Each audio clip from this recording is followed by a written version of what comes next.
Have you ever wondered why we sneeze? A sneeze is actually your body's defense system. When dust, pollen, pepper, or germs enter your nose, they irritate its sensitive lining. Your brain quickly sends a signal to your chest, throat, and face muscles. Then, achoo!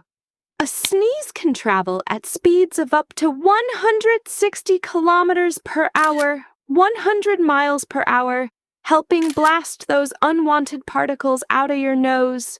So the next time you sneeze, remember your body is protecting